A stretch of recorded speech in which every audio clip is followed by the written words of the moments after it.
Hello, today we're going to learn how to make a friction fit pocket sheath. This is part one of a series on how to make a sheath for anything.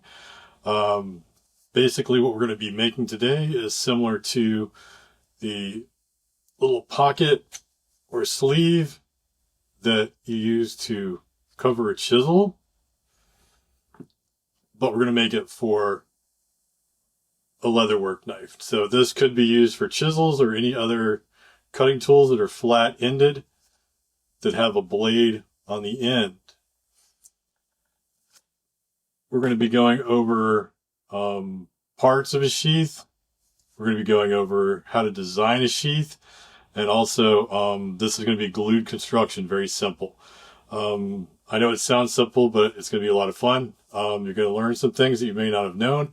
The compression fit's going to be by wet burnishing to get this to have a nice fit. Also, there's no stitch in this. It's going to be glued construction. So please stick around. I think you'll find it enjoyable. And as we build on this series, we're going to be able to make a sheath for anything we want to make a sheath for. So let's get started. We're going to make this sheath for this simple Amazon skiving knife.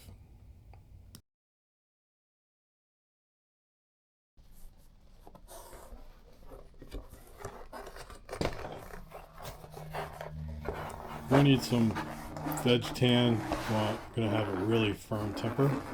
It needs to be firm to extra firm, and it needs to be. The lead is going to need to be at least 9-10 ounces. Thicker is better. We don't want the blade to be able to penetrate the sheath. That's why we also want that really heavy, hard temper.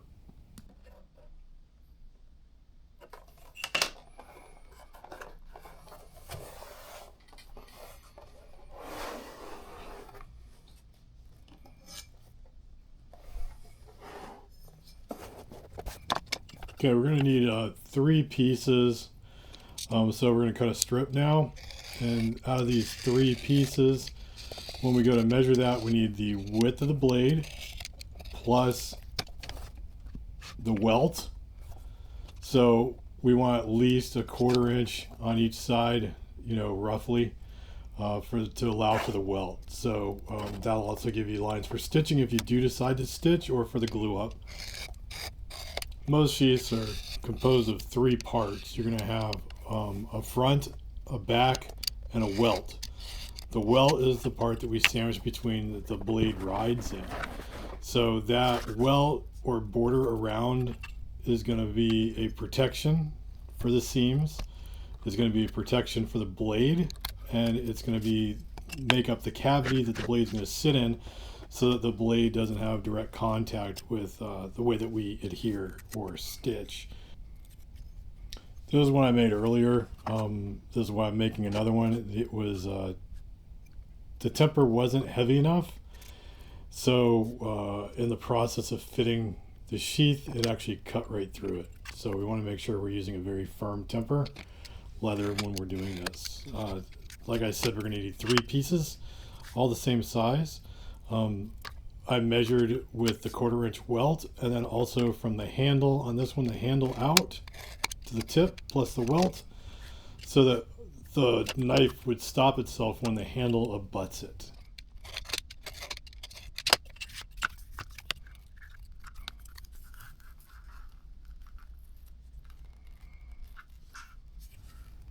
Now we're just checking that all 3 pieces are the same size.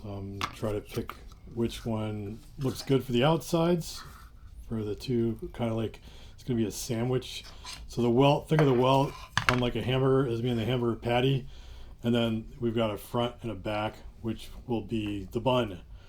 So we're going to try to outline and trace the blade to allow for the welt.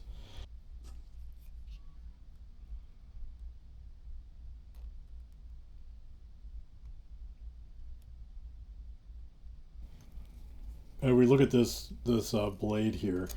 The widest portion is the tip. So we're going to need to make sure that welt, we have clearance from when we insert it all the way to the end.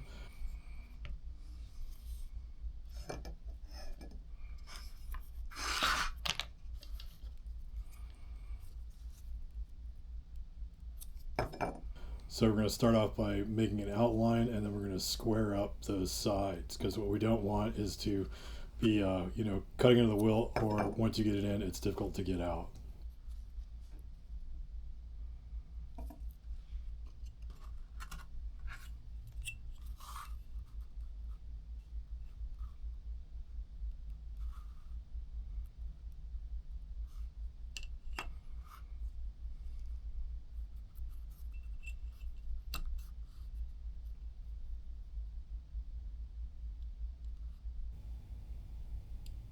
So like we were talking about, the welt is the meat in the sandwich. So what we need to do is make a cavity for the blade. So once we get this marked out, we'll square it up like we're doing now, because we want that blade to slide all the way from the most insertion point out, freely with a little bit of friction. So that's why we're squaring this up.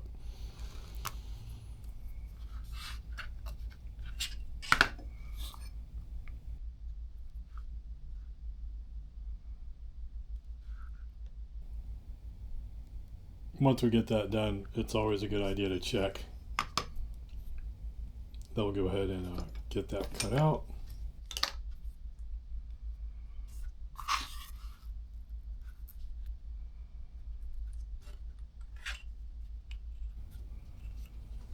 And I'm just using the straight lines on the mat to help square this up. It gives me a longer distance to square to, just to get the fitment right.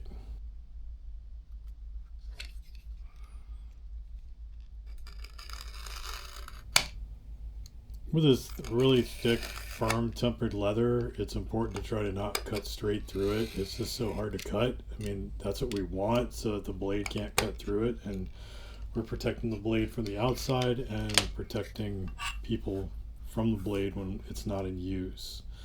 So try to score it multiple times and make the cuts, or you can chop it if you've got the ability to do so, but just be careful.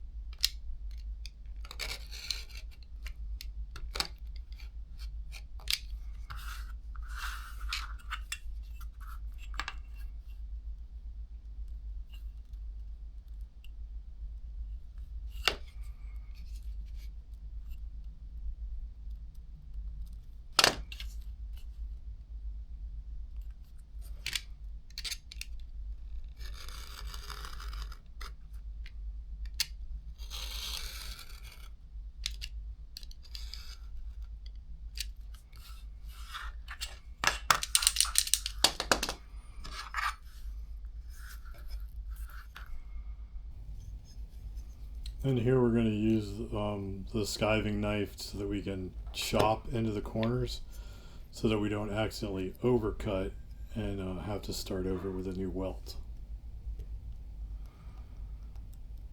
This stuff is very hard.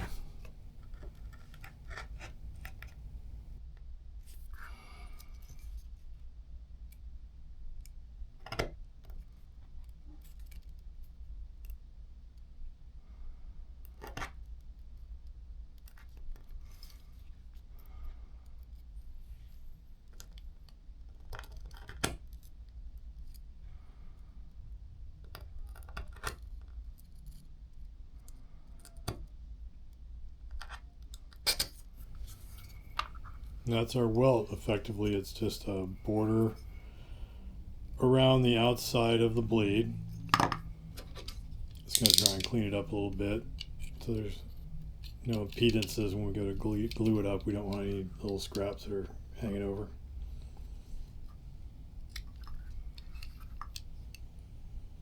So we get this cleaned up, and then we're going to start our glue up. And since we're not going to do any stitches on this, of course you're welcome to do stitches if you want, but this glue up, the method we're going to use here with the barge contact cement, and then let that dry hard, or use the heat gun. We're going to use a heat gun to dry that out, the solvent, and get that activated, and we're going to get extremely good adhesion. So we want to rough up the grain side, and we're going to be gluing a grain side to a flush side for the top half or bottom half, and then it'll be flesh to flesh, so we don't need to rough up the flesh sides. Those have already got a rough texture to them.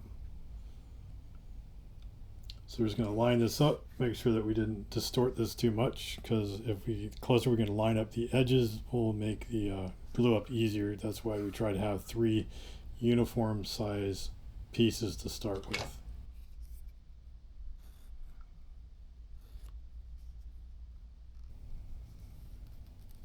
And no, you're more than welcome to, do any kind of embellishment or anything. This is veg tan, it's tooling leather. If you want to make it look fancy, but for me, this is a sheath for a shop tool, and I kind of like to leave it a little rustic. It just needs to, it's got a purpose to serve, and that's the way I'm designing this. So you could, do saddle stitch, you could do some embellishment, but I think once we start the burnishing process, you'll kind of see how interesting it looks, and we're really not going to worry about too much edge finishes or anything. We're just trying to get this sheath made and learn some basic design principles of sheath making.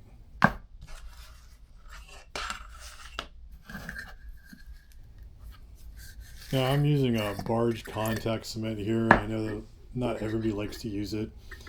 So if you use something else, you'll just need to know that it's got the same sticking power as barge does if you're not going to stitch it. This is so tough. I'd want to stitch this on a machine rather than hand stitch it, or drill holes with a drill bit rather than trying to punch it with pricking irons. So I'm using barge cement. I'm using the same. I use this when I'm doing shoe repair, or anything that needs really good adhesion. They use this on attaching soles that are not Goodyear welted and no stitch, and it works just fine.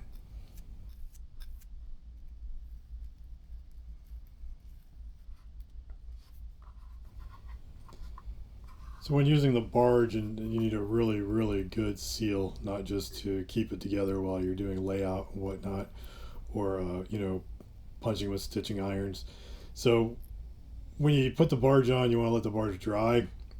You can let it dry naturally. The solvents come out of it pretty quickly. Of course, that's why people don't like to use it, because of the smell.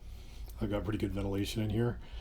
But I'm going to go ahead and put the barge cement on it, and I'm going to use a heat gun to basically get those solvents to off leach. At the same time, even if you just let it sit out, you don't use a heat gun, you might want to put it out in the sun before you go to stick it together, because if you heat it up, you're going to get much better results with those two. It sort of reactivates the cement and makes that bond, semi-permanent. You'll see when I go to put these together how if you get it slightly misaligned, it's very difficult to lift it up even before we hammer it down to make any corrections.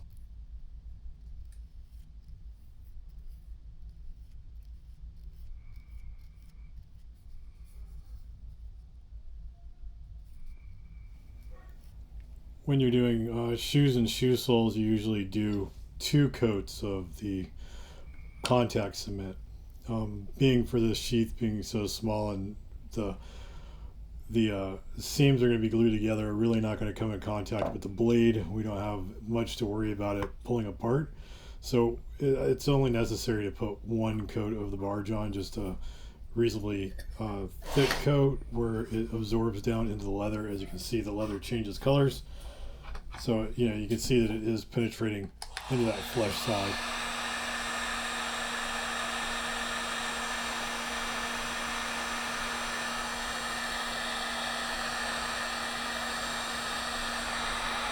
So I'm using a heat gun here. It's helping the solvents to evaporate, and at the same time, once the evaporation's done, it's heating up the leather, That's heating up the barge cement, which is reactivating it, making it, very, very sticky. So now, once we get that done, we'll go ahead and get this welt lined up. Right there, I had a spot that didn't have glue. When you heat it up, you can kind of see it roll back, so we didn't get good penetration. So I'm moving some wet glue over there. I want to make sure I get a really good seal all the way around.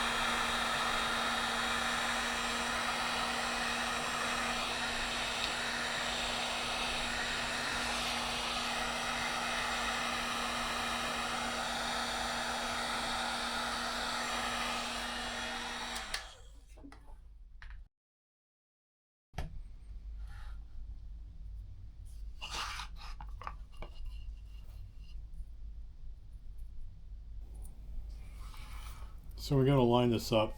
I want to make sure that we're not moving into the area that the blade's going to need to have freedom to move in and out.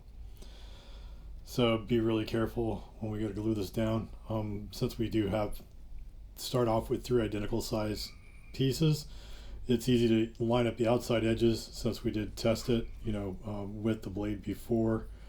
So this is where we're trying to, make some corrections. Like I mentioned, we haven't even put any pressure down on this, and it's quite difficult to pull apart. And this is even before hammering. So let's make sure that we get this straight. I'll put the blade in here to test, before I hammer it down. But once we get that in the spot that we want, then we can go ahead and hammer that down.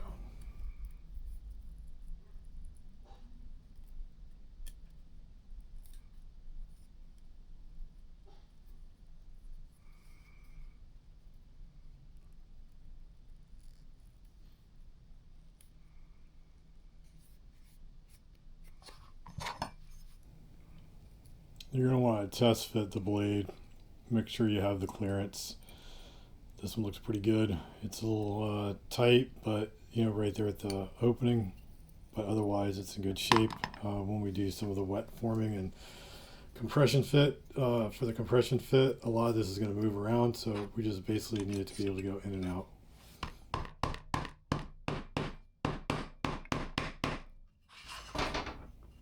So this is called tamping. So when we hammer on the leather that we just glued up, it's the contact cement. Anywhere it's made contact, it's gonna, when we go to hammer it, it's gonna really stick that down. Make sure there's no voids in it or air bubbles. So now we need to go ahead and put some glue on the other side of the welt, and we'll heat it up. Prep it for putting the other half of the sheath onto here. So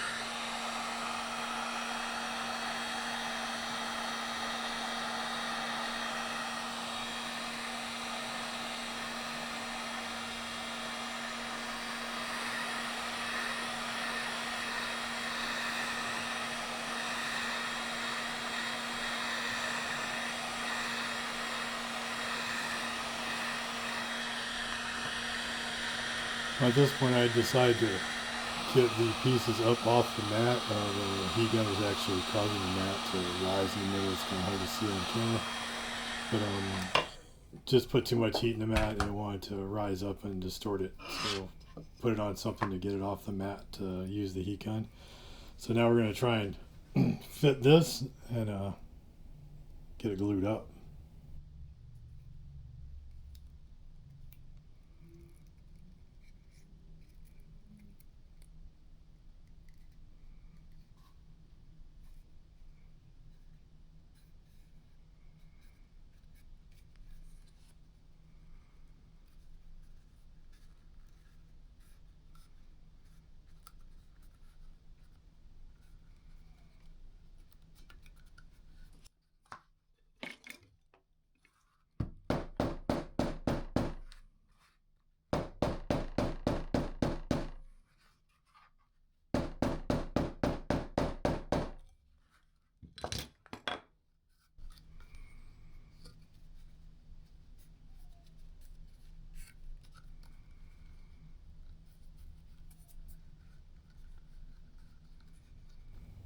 At this point, we're just checking the fitment. The adhesion's good. We're going to see if the blade will fit in there. If it fits in, it fits in loose because we haven't friction fit this yet. We're going to do that in a few minutes, but now we can start to work on the edges. So we might need to trim it back or round off the corners. Just what I do is round the corners off. I don't like square edges on my leather pieces when I can help it. So I'm just using a quarter round to try and cut these edges off.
This old veg tan, eventually turned out to be pretty tough and didn't want to chop with this, so I ended up having to get out the scivvy knife I'm making the sheath for and chop the corners on it. It's just this is a double shoulder craft quality from Tandy that I bought a few years ago. When I got it, I put it on the hood of my truck and with the sun out and let the sun sort of give it a bit of a tan. And it's a great leather for sheath and whatnot. It's very firm. It was firm when I got it, but out in the sun, all that, then stored for a couple of years, it gets very hard. So we kind of want that for the sheath. It had really good compression, when I first got it. And we're using, like I said, the double shoulder. You want to stay away from the neck, and down near the arms, you want to use the part that's more along in the center line, or the bend, which would be like running down the spine. I will do a video coming up on different cuts of leather, different types of leather, and their different uses. So we have that to look forward to. So here I'm just chopping and rounding off these corners and evening up these edges.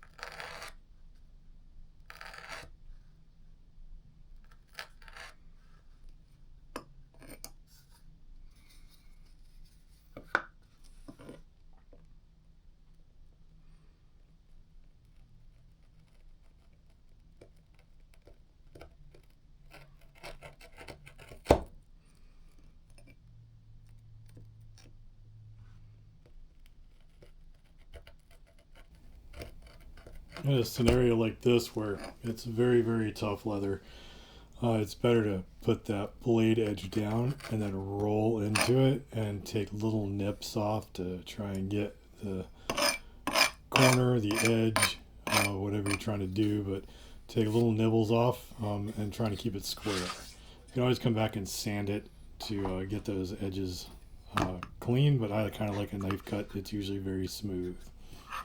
So here we're going to test fit,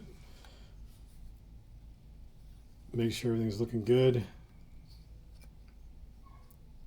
and it's really loose, so that's where the compression fit's going to come in.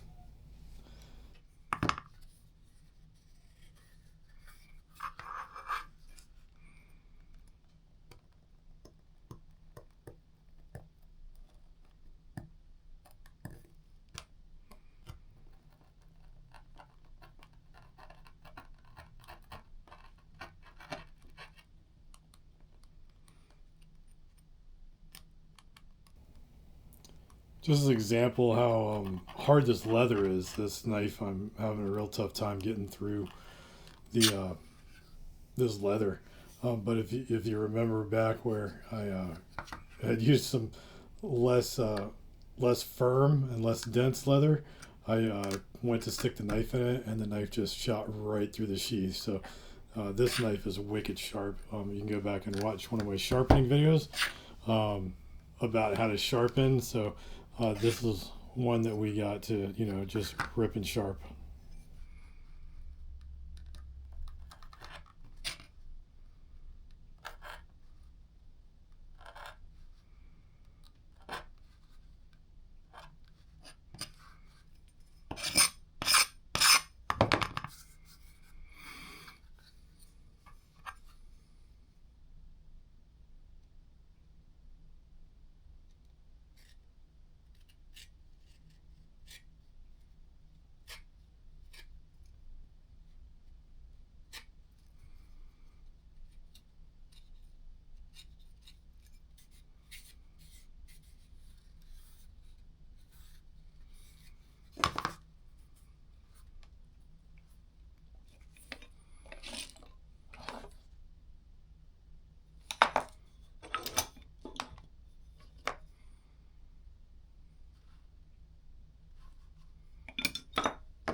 Here I'm beveling the inside of the mouth. I want to get a rounded edge so the blade has some clearance and doesn't just get picked up. When you go to put it in, so we can splay that out a little bit, taking that rounding corner on the inside, and then we'll also bevel around the outside.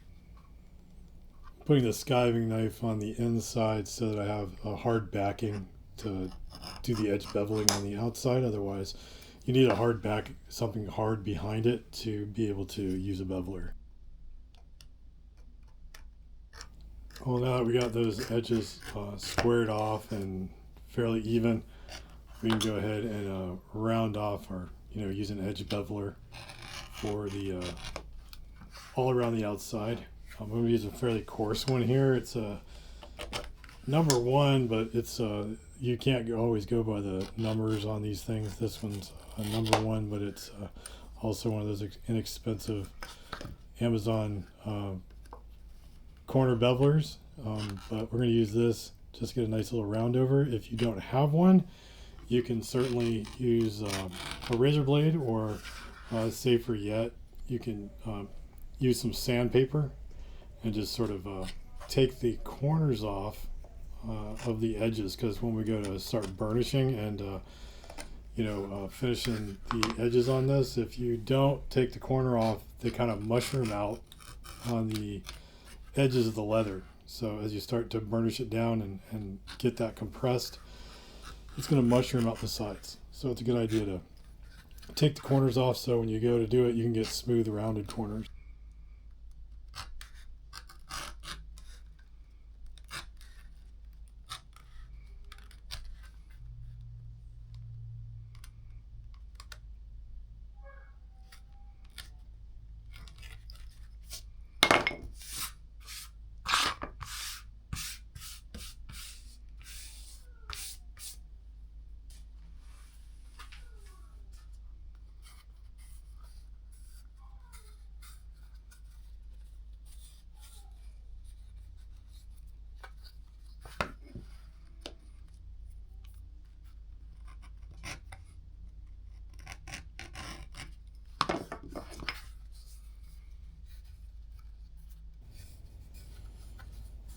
All right, now we're gonna just use some water. Now that we've got the edges basically the shape that we want, and we're gonna use some water on the edges of these to get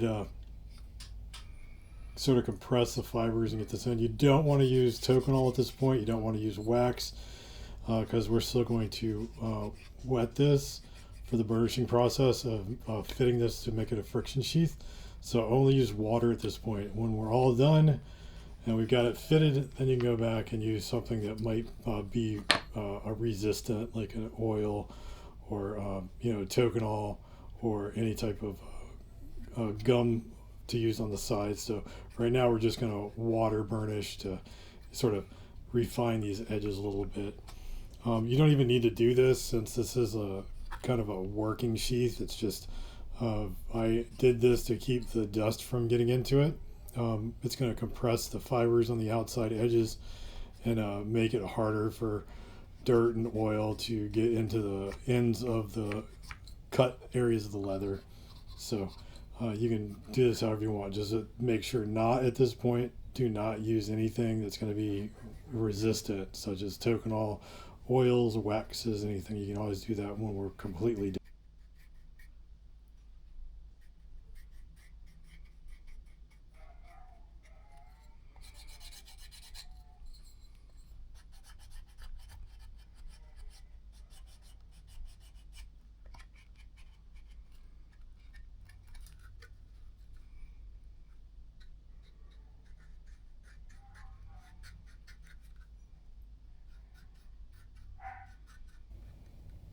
So I'm going to do these edges of the mouth here. I'm going to kind of splay this open a little bit to kind of round these out, make it so that it's a nice opening where we're less likely to catch the cutting edge of the blade when we go to put it into the sheath.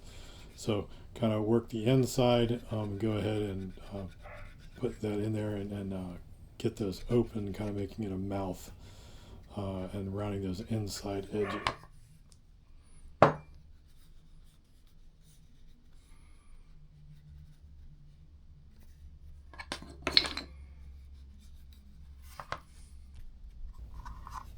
Okay, now we're going to case the leather. So casing is when you dampen the leather so you can do tooling or bending or forming.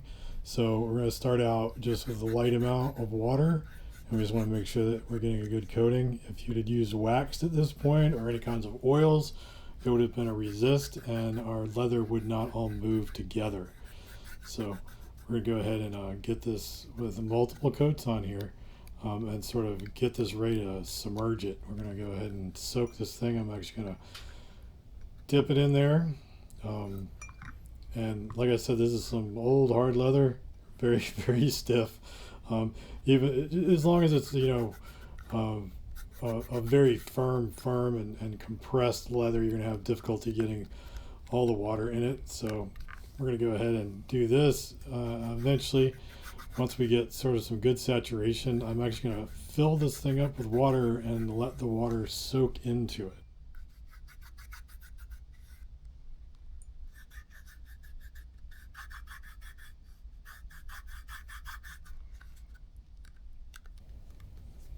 And at this point, and getting it so well saturated, we're actually loosening those fibers up and keeping it from cracking. What we don't want to have happen is the leather crack.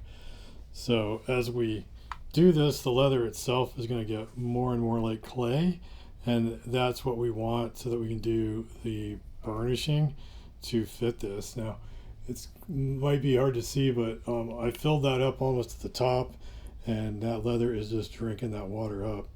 So we're going to let that sit with a bunch of water in it, let it get in there, and we'll eventually pour it out. But even if you got old pieces of leather that you want to work with, you want to make sure that you got some moisture in it.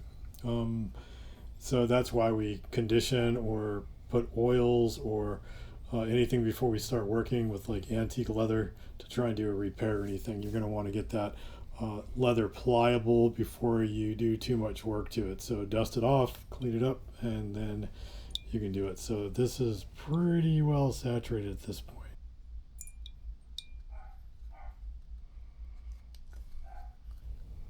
So what happens when you case is that water gets in there and fibers start to pick it up and absorb it, and it becomes like a lubricant between the fibers. The leather swells a little bit and becomes more and more pliable. It may take some, moving it around with your fingers and hands, and then you can start to shape and form that. So what we're going to do is get that, even put some more water on it, because it's not quite there yet. We want that fully saturated so that we can get those fibers to slide across each other.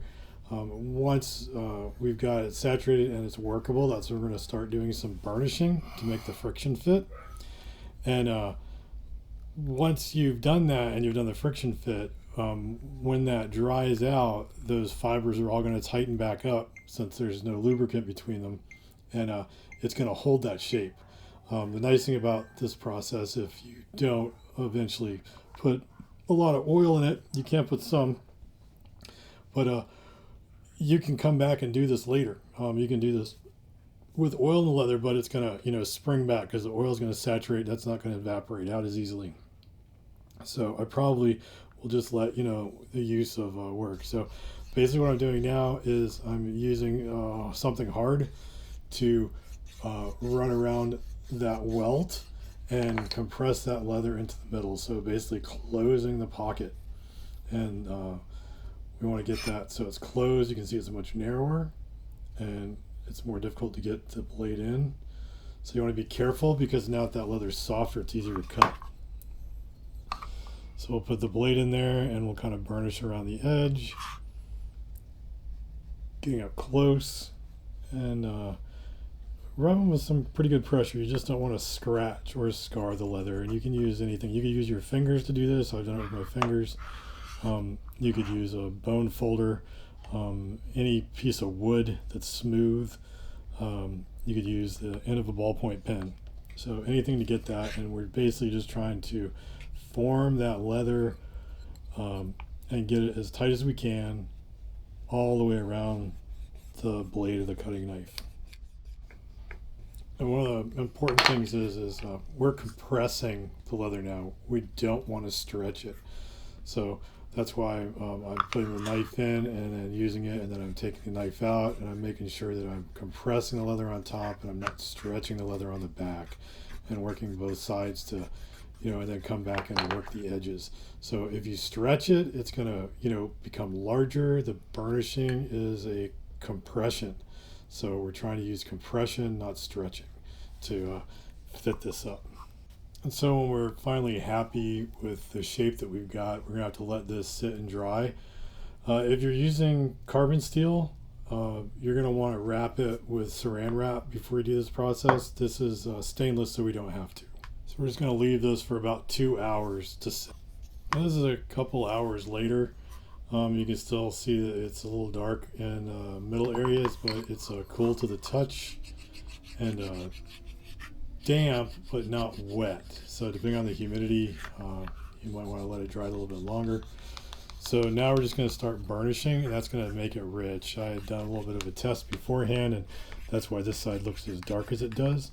But now we're going to start burnishing that out, and that's what this side looks like before you do any burnishing. So as we do this, it's compressing the grain side, and it's going to start to richen this up. So that's what we're doing now, is kind of refining it, and that's going to give us a nice patina to this even before anything else is done.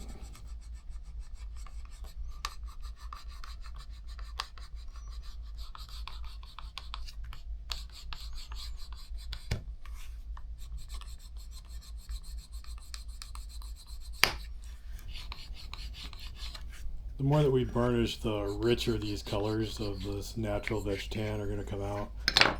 It's going to compress the flesh side and darken. It's going to seal the pores. We're just trying to get this so that the knife won't fall out, just as we shook it a second ago. You can stop at this point, it's actually done, but I kind of want to get a little more richness into it. I'm going to go over to a bone folder. It gives me a little more contact area, gives it a little more to smooth out, so we're kind of smoothing out the way that it looks, getting a little more darker around the edges. The more that we burnish, the more that it'll darken up.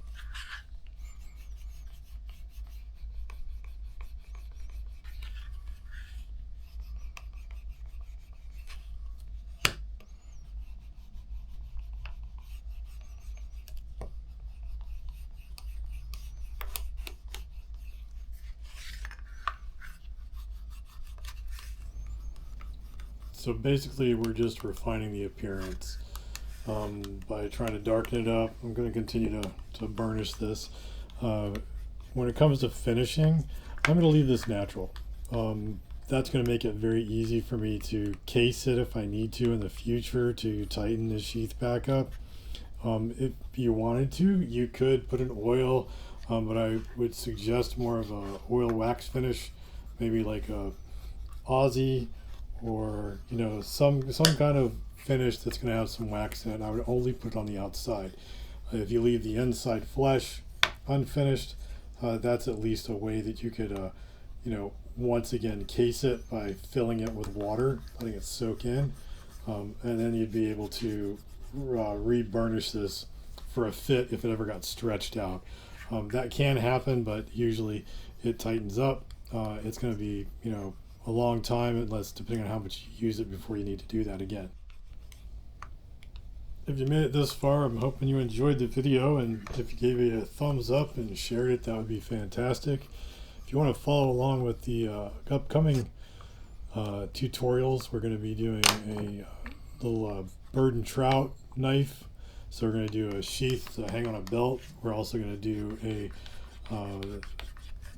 what's called a envelope sheath for a draw knife. If you got any suggestions, maybe if you got the knife or if you got the whatever you want a sheath for, I'll try to find that. I'll do a demonstration on that. We're going to learn a bunch of techniques. I will leave affiliate links for some of the products that we've used or you might need for doing a leather project like this. If you do click on it and then purchase qualified purchases, I'll get a small commission, about 3 to 4% from Amazon. That helps me to continue to fund these videos, but I really enjoy doing them anyways. So thanks so much for hanging out, and like I said, like and subscribe and hit that bell so you can follow along for this whole series. Thanks so much.